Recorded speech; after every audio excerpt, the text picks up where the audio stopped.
ओम श्री गणेशाय नमः। श्री मात्से महापुराणे चतुष्षष्टिकशतमोऽध्याय।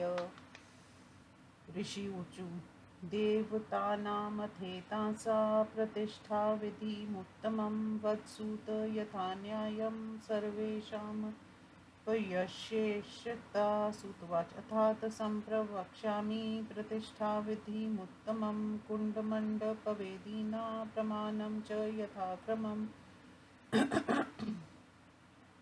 चैत्रे वा फाल्गुने वापि ज्येष्ठे वा माधवे तथा माघे वा सर्वदेवानां प्रतिष्ठा शुभदा भवेत् प्राप्य पक्षं शुभम् शुक्लमतीते मतीते दक्षिणायने पञ्चमी च द्वितीया च तृतीया सप्तमी तथा दशमी पौर्णमासी च तथा श्रेष्ठा त्रयोदशी आसु प्रतिष्ठा विधिवत कृता बहुफला भवेत् आषाढे द्वे तथा मूलमुत्रा द्वेवमेव च ज्येष्ठा श्रवण रोहिण्या पूर्वा भाद्रपदा तथा हस्ताक्षिणी रेवती च पुष्यो मृक्षरस्तथा अनुराधा तथा स्वाति प्रतिष्ठादिषु शस्यते बुधो बृहस्पति शुक्रो स्त्र्योपयेते शुक्रः येभिर्निरीक्षितं लग्नं नक्षत्रं च प्रशस्यते ग्रहताराबलं लब्ध्वा ग्रहपूजां विधाय च निमित्तं शकुनं लब्ध्वा वर्जयित्वा दुतादिकं शुभयोगे शुभस्थाने क्रूरग्रहविवर्जिते लग्ने ऋष्ये प्रकुर्वीत प्रतिष्ठादिकमुत्तमम् अयने विषुवे तदत्त षडशीतिमुखे तथा तेषु स्थापनं कार्यं विधिदृष्टेन कर्मणा प्रजापते तु शयनं श्वेते तूथापनं तथा मुहूर्ते स्थापनं कुर्यात् रामो विचक्षणा प्रसादस्योत्तरे वापि पूर्वे वा मण्डपो भवेत् हस्तांशो दश कुर्वीत् दश द्वादश वा पुनः मध्ये वेदिक्या युक्ता परिक्षिप्ता क्षिप्तसम्मन्तता पञ्चसप्तापि चतुरा करान् कुर्वीत वेदिकां चतुर्भिस्तोरणैर्युक्तो मण्डपस्य चतुर्मुखापलक्ष्यद्वारं भवेत् पूर्वं यामे चोदुम्बरं भवेत् पश्चात् यच्छ्रद्घटितं ज्ञेये ग्रोधं तथोत्तरे भूमौ हस्तप्रविष्टानि चतुर्हस्तानि चोच्छ्रये सुप्लिप्तं तथा लक्षणं भूतलं स्यात् सुशोभनं व्यस्त्रै नानाविधैस्तद्वत् पुष्पपल्लवशोभितं कृत्वैवं मण्डपं पूर्वं चतुर्द्वारेषु विन्यसेत्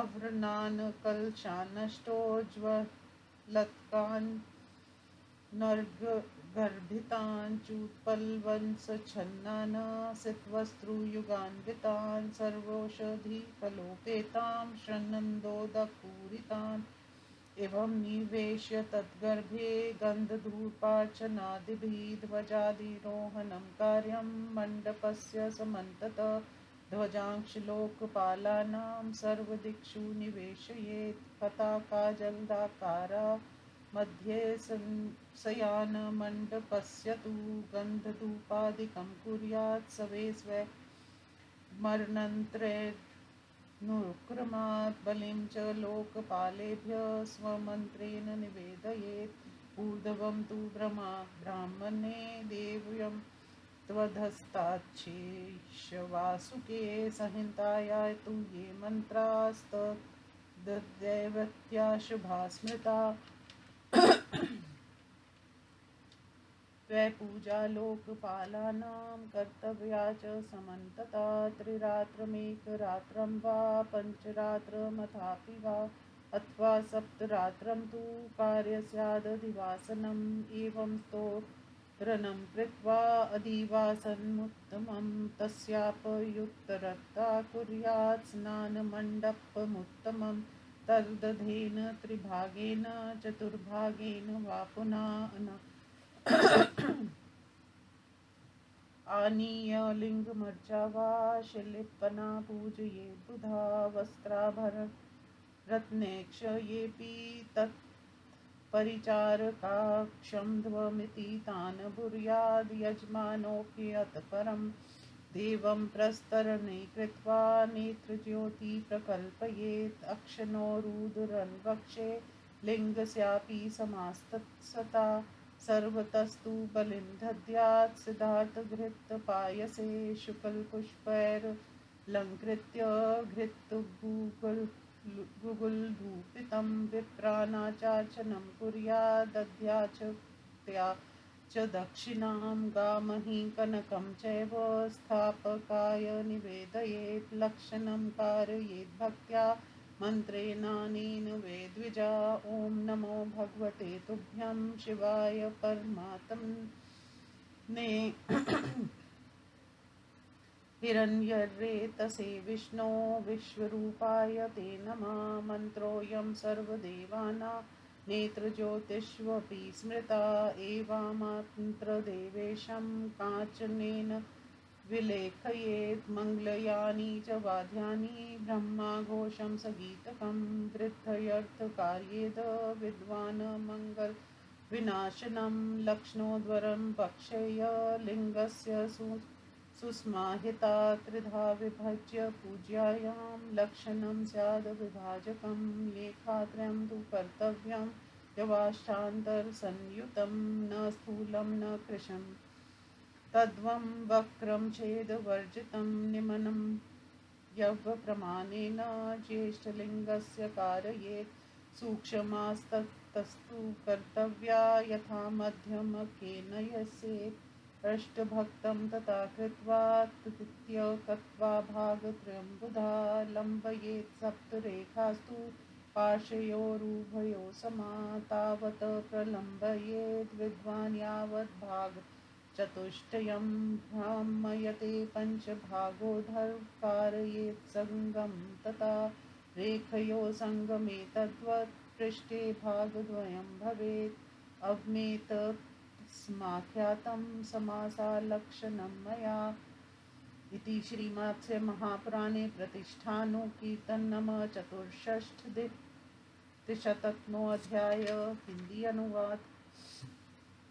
ऋषियों ने पूछा, सूत जी, अब आप इन सभी देवताओं की प्रतिमा के स्थापन की उत्तम विधि यथार्थ रूप से विस्तार रूप बतलाइए। सूत जी कहते हैं, ऋषियों, अब मैं क्रमशः देव प्रतिमा की प्रतिष्ठा की उत्तम विधि तथा मंडप, कुंड और वेदी के प्रमाण को बतला रहा हूँ। फाल्गुन, चैत्र, वैशाख, ज्येष्ठ अथवा माघ मास में सभी देवताओं की प्रतिष्ठा शुभदायिनी होती है।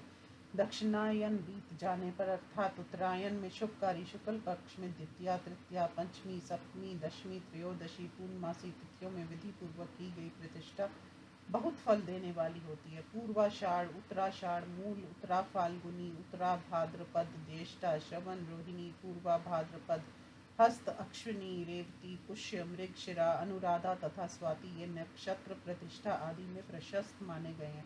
बुध, बृहस्पति तथा शुक्र ये तीनों ग्रह शुभकारक है। इन तीनों ग्रहों से दृष्ट एवं युक्त, लगन तथा नक्षत्र प्रशंसनीय है। ग्रह और तारा का बल प्राप्त कर तथा उनकी पूजा कर शुभ शकुन को देखकर अद्युत आदि बुरे योगों को छोड़कर शुभ योग में शुभ स्थान पर क्रूर ग्रहों से रहित शुभ लगन एवं शुभ नक्षत्र में प्रतिष्ठा आदि उत्तम कार्य को करना चाहिए। अयन, कर्क, मकर, विषु, तुला, मेष और क्षिति, मुख, कन्या, मिथुन, धनु, मरीन संक्रांतियों में विधि पूर्वक अनुष्ठान द्वारा देव स्थापन करना चाहिए। चतुर मनुष्य को चाहिए कि वे प्रजापति मुहूर्त में शयन, श्वेत में उत्थापन तथा ब्रह्मा में स्थापन करे। अपने महल की पूर्व अथवा उत्तर दिशा में मंडप बनवाना चाहिए। उससे 16, 12 अथवा 10 हाथ का बनाना चाहिए। उसके मध्य भाग में वेदी होनी चाहिए जो चारों ओर से समान तथा 5, 7 या 4 हाथ विस्तृत हो। चतुर्मुख मंडप के चारों ओर 4 तोरण बने हो। पूर्व दिशा में पाकड़ का, दक्षिणा में गूलर का, पश्चिम में पीपल का तथा उत्तर में बरगद का द्वार होना चाहिए। जो भूमि में 1 हाथ प्रविष्ट हो तथा भूमि से ऊपर 4 हाथ ऊंचे हो, उसका भूतल भली भांति लिपा हुआ, चिकना तथा सुंदर होना चाहिए। इसी प्रकार विविध वस्त्र, पुष्प और पल्लवों से सुशोभित करना चाहिए। इस प्रकार मंडप का निर्माण कर पहले चारों द्वारों पर छिद्र रहित 8 कलशों की स्थापना करनी चाहिए, जो देदीप्यमान सुवर्ण की भांति कांति युक्त आम के पल्लवों से आच्छादित 2 श्रेष्ठ वस्त्रों से युक्त, सभी औषधियों एवं फलों से संपन्न तथा चंदन मिश्रित जल से परिपूर्ण हो। इस प्रकार उन कलशों को स्थापित कर गंध, धूप आदि पूजन सामग्रियों द्वारा उनके भीतर पूजन करें। फिर मंडप के चारों ओर ध्वजा आदि की स्थापना करनी चाहिए। लोकपालों की पताका सभी दिशाओं में स्थापित करें। मंडप के मध्य भाग में बादल के रंग की अथवा बहुत ऊंची पताका स्थापित करनी चाहिए। फिर क्रमश लोकपालों के पृथक पृथक मंत्रों द्वारा गंध, धूप आदि से उनकी पूजा करें तथा उन्हीं के मंत्रों द्वारा उन्हें बलि प्रदान करें। ब्रह्मा जी के लिए ऊपर तथा शेष वासुकी के लिए नीचे पूजा का विधान कहा गया। संहिता में जो मंत्र जिस देवता के लिए आए हैं उसी के लिए प्रयुक्त होने पर मंगलकारी माने गए हैं। उन्हीं मंत्रों द्वारा चारों ओर लोकपालों की पूजा करनी चाहिए। तत्पश्चात 3 रात, 1 रात, 5 रात अथवा 7 रात का उनका अधिवासन करना चाहिए। इस प्रकार तोरण तथा उत्तम अधिवासन कर उक्त मंडप की उत्तर दिशा में उसके आधे तिहाई अथवा चौथाई भाग के परिमाण से उत्तम स्नान मंडप का निर्माण करना चाहिए। बुद्धिमान पुरुष लिंग या मूर्ति को लाकर कारीगरों तथा उनके सभी अनुचरों की वस्त्र, आभूषण और रत्न द्वारा पूजा करें। तदंतर यजमान उनसे ये कहें कि मेरे अपराधों को क्षमा कीजिए। तत्पश्चात देवता को बिछौने पर लिटाकर उनकी नेत्र ज्योति संपादित करें। अब मैं संक्षेप में नेत्रों तथा अन्य चिन्हों के उद्धार का प्रकार बता रहा हूँ। पहले देवता के चारों ओर पीली सरसों, घृत और घी द्वारा बलि प्रदान करें। फिर श्वेत पुष्पों से अलंकृत कर घृत और गुगुल से धूप करने के बाद ब्राह्मणों की पूजा करें और उन्हें अपनी शक्ति के अनुकूल दक्षिणा दे। स्थापन कराने वाले ब्राह्मण को गौ, पृथ्वी तथा सुवर्ण की दक्षिणा देनी चाहिए। फिर ब्राह्मण भक्ति पूर्वक इन मंत्रों द्वारा देव प्रतिमा में नेत्र ज्योति की स्थापना कर अथवा करवाएं। मंत्र यो है: ओम नमो भगवते तुभ्यं शिवाय परमात्मने हिरण्यरेतसे विष्णु विश्वरूपाय ते नमो। विष्णु आप शिव परमात्मा, हिरण्यरेता विश्वरूप और ऐश्वर्यशाली, आपको बारंबार नमस्कार है। ये मंत्र सभी देवताओं की प्रतिमा के नेत्र ज्योति संस्कार में उपयोगी माना गया है। इस प्रकार देवेश को आमंत्रित कर सुवर्ण की शलाका द्वारा उन्हें चिह्नित करे। तदुपरांत विद्वान पुरुष अपनी समृद्धि तथा मंगल का विनाश करने के लिए मांगलिक वाद्य, गीत और ब्राह्मणों की वेद ध्वनियों का समारोह करें। अब मैं स्वस्थ चित्त होकर लिंग के दक्षिणोद्वार का प्रकार बता रहा हूँ। लिंग के 3 भाग करना चाहिए। उसमें विभाजक लक्षण होता है। 8 जौ का अंतर रखते हुए 3 रेखा चिह्नित करनी चाहिए। वे ना तो मोटी हो, ना सूक्ष्म, ना टेढ़ी हो, ना उनमें छिद्र हो। ज्येष्ठ लिंग में जौ के प्रमाण की निम्न रेखा अंकित करनी चाहिए। उसके ऊपर उससे सूक्ष्म रेखा बनाएं और मध्य में लिंग में स्थापित करें। फिर बुद्धिमान पुरुष 8 भाग करके 3 भागों को छोड़ दें और दोनों पक्षों में समान अंतर रखते हुए 7 लंबी रेखाएं चिह्नित करें। विद्वान पुरुष 4 भागों तक रेखाएं चिह्नित करें। 5वें भाग के ऊपर रेखा घुमानी चाहिए और तदंतर मिला देनी चाहिए। यही पृष्ठभाग में रेखाओं का संगम होगा। इन 2 रेखाओं के संगम स्थल पर पृष्ठ देश में 2 भाग हो जाएंगे। इस प्रकार मैंने संक्षेप में ये लक्षण का वर्णन किया है। इस प्रकार श्रीमत्स्य महापुराण में प्रतिष्ठानु कीर्तन नामक 264वां अध्याय संपूर्ण हुआ। ओम नमः शिवाय।